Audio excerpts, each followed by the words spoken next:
আগের দিন একটা ডিজাইন তৈরি করেছিলাম, তো সেটাকেই আজকে রং করছি।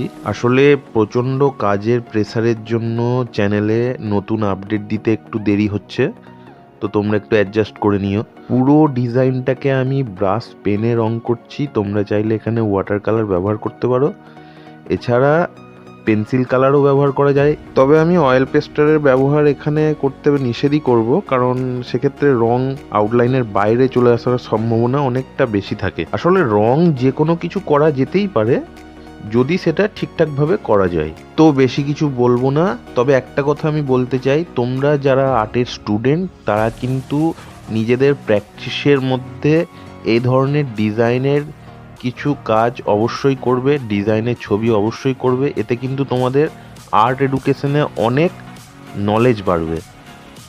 তো আজকে এটাই থাকলো, ভালো লাগলে সুন্দর একটা কমেন্ট করে দিও, লাইক করে দিও।